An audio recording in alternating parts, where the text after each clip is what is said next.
নমস্কার, এসবি নিউজে স্বাগত। চলে যাব আজকের দিনের একটি গুরুত্বপূর্ণ সংবাদে।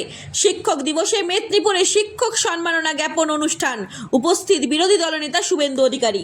ডক্টর সর্বপল্লী রাধাকৃষ্ণনের জন্মদিন তথা শিক্ষক দিবস উপলক্ষে মেদিনীপুর শহরে সর্বপল্লী রাধাকৃষ্ণন স্মৃতিরক্ষা কমিটির উদ্যোগে অনুষ্ঠিত হলো শিক্ষক সম্মাননা জ্ঞাপন অনুষ্ঠান। শিক্ষার আলো ছড়িয়ে সমাজকে সুদৃঢ় করে তোলার লক্ষ্যে শিক্ষকের ভূমিকা অগ্রগণ্য, আর সেই শিক্ষক সমাজকে সম্মাননা জানাতেই এই বিশেষ আয়োজন। অনুষ্ঠানে উপস্থিত ছিলেন বহু বর্তমান ও প্রাক্তন শিক্ষক, অধ্যক্ষ, উপাচার্য মণ্ডলী, পাশাপাশি সমাজ ও শিক্ষা জগতের বিভিন্ন বিশিষ্ট ব্যক্তিবর্গ অনুষ্ঠানে যোগ দেন। বিশেষ আকর্ষণ ছিল বিরোধী দলনেতা শুভেন্দু অধিকারীর উপস্থিতি। তিনি শিক্ষকদের অবদানের কথা স্মরণ করে জানান, একজন প্রকৃত শিক্ষক শুধু পাঠ্য বই নয়, জীবনের পাঠ শেখান। আজকের প্রজন্মকে সঠিক দিশা দেখাতে শিক্ষকদের ভূমিকা অগ্রগণ্য। রাজনৈতিক মঞ্চে ব্যস্ত থাকা সত্ত্বেও শুভেন্দু অধিকারীর এই উপস্থিতি অনেকের কাছে শিক্ষকদের প্রতি তার ব্যক্তিগত শ্রদ্ধার বহিঃপ্রকাশ হিসেবে ধরা পড়ে। শিক্ষাক্ষেত্রে বর্তমান পরিস্থিতি নিয়েও তিনি ইঙ্গিতপূর্ণ মন্তব্য করেন। সরকারি উদ্যোগ শিক্ষা ব্যবস্থার উন্নতি হলেও বাস্তবে আর গুণগত মানসম্পন্ন পদক্ষেপের প্রয়োজন বলে তিনি উল্লেখ করেন। পুরো অনুষ্ঠানটি পরিচালনার দায়িত্বে ছিলেন ডক্টর শঙ্কর গুচ্ছাইত মহাশয়। শিক্ষক দিবসে এমন এক মর্যাদাপূর্ণ সম্মাননা অনুষ্ঠান মেদিনীপুর শহরে আরও একবার শিক্ষা প্রধান শহর হিসেবে পরিচিত করল। আপনাদের মতো যারা ছাত্রছাত্রী তৈরি করেন এবং মানুষ তৈরি করেন, শুধুমাত্র ছাত্র তৈরি করাই তো উদ্দেশ্য না। তো আমরাও আইআইটিতে আমাদের মতো করে চেষ্টা করি এবং আমার একটাই ছোট কথা যে আজকের দিনে শিক্ষকের কাজ বই থেকে পড়ানো এই ব্যাপারটা আর নয়, আমরা এটা সবাই বুঝতে পারি।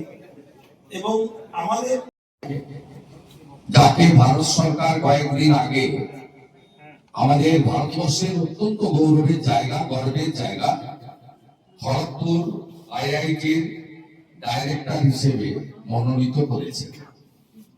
এবং আমি ভারত সরকারকে বিশেষভাবে অভিনন্দন করব যে এই ধরনের কৃতি বাঙালি অধ্যাপক তাকে খড়গপুরের মতো একটি জায়গায় মনোনীত করার মধ্য দিয়ে মাননীয় প্রধানমন্ত্রী বাংলা বাঙালি সমাজের প্রতি তার যে কতটা মমত্ব বোধ রয়েছে তার যোগ্যতা অনুযায়ী পেয়েছেন।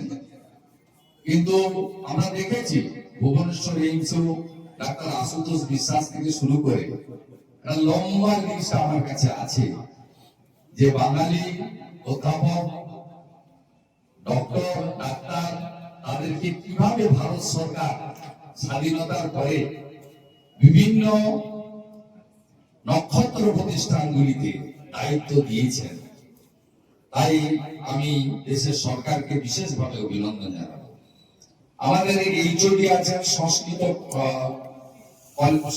ডিপার্টমেন্টের কেজিপি কলেজ, ডক্টর জগন্মোহন আচার্য, বিশিষ্ট লেখক এবং junior scientist doctor Sudip Chakraborty, বিশিষ্ট লেখক। উন্নয়নের দিকে যাচ্ছে।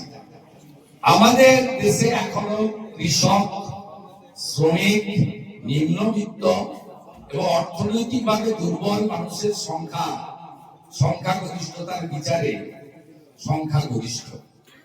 তাদের বাড়ির সন্তান সন্ততিরা প্রাইভেট অ্যাফোর্ড করতে পারবে না, তাদের কাছে টলারেবল হবে না অর্থনৈতিকভাবে প্রাইভেট শিক্ষা ব্যবস্থা। সেই কারণে বাবা সাহেব আম্বেদকর সংবিধানে শিক্ষাকে মৌলিক অধিকার করে গেছেন।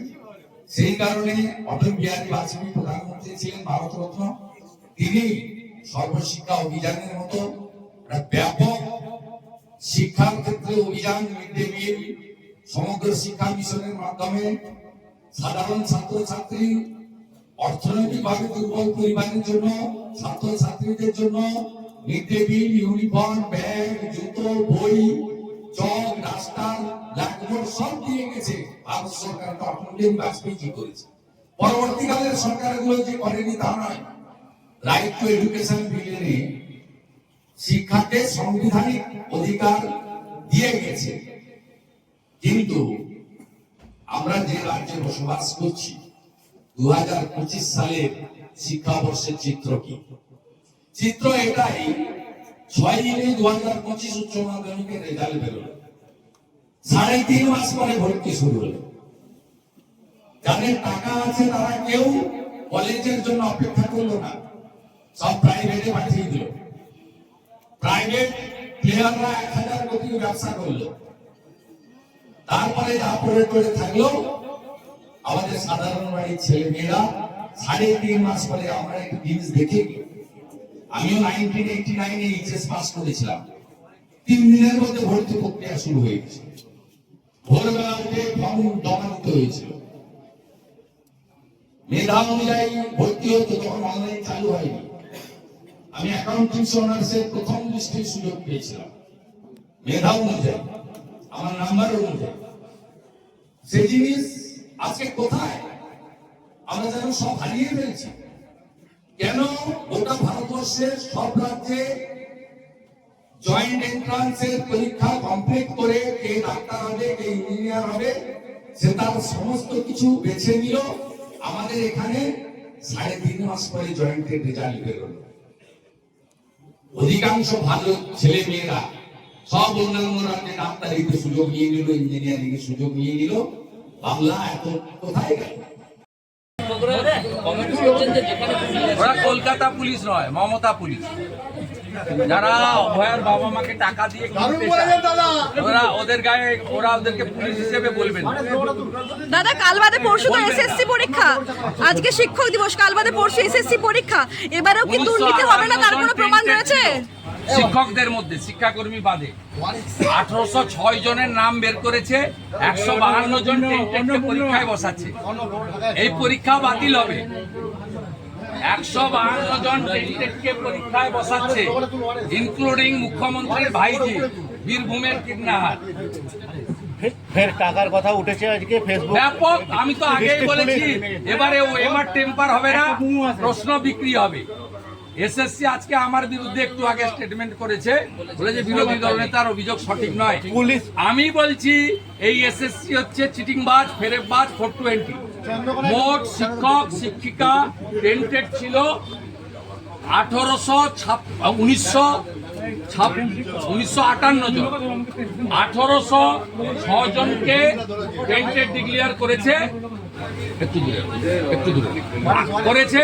158 জন টেন্টেড, ইনক্লুডিং মুখ্যমন্ত্রীর ভাইজোকে পরীক্ষায় বসাচ্ছে। এই পরীক্ষা অবৈধ পরীক্ষা এবং প্রশ্ন বিক্রি দেদারে চলছে।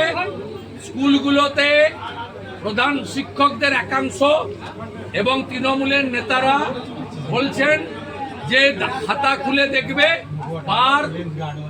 পার পরীক্ষার্থী 50,000 টাকা করে দিতে হবে সেন্টারে। আমি আপনাকে বলছি এই কারণে রেলের পশ্চিমবঙ্গের পরীক্ষাগুলো উড়িষ্যায় হয়। দাদা, পুলিশ আজকে একজনকে অ্যারেস্ট করেছে। পুলিশ দাবি করেছে এসএসসির প্রশ্নপত্র বিক্রি নামে ভুয়ো পোস্ট করা হচ্ছে, এই নিয়ে নাকি অ্যারেস্ট করেছে, কি বলবেন? এসএসসি পুলিশের কাজ ওটাই করা, পুলিশের কাজ ওটাই করা, পুলিশের কাজ মমতার সেবা করা, মমতার চটি চাটা, ডাক্তার সোরেনদেরকে পিটিয়ে মারা, সুবল সোরেনদেরকে পরোক্ষভাবে মৃত্যুর জন্য দায়ী এরা।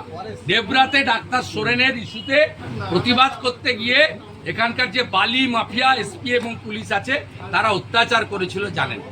এখানকার আপনারা সাংবাদিকরাও ভীত হয়ে আছেন, পুলিশের ভয়ে আছেন, আপনাদেরকেও সন্ত্রস্ত করে রেখেছে।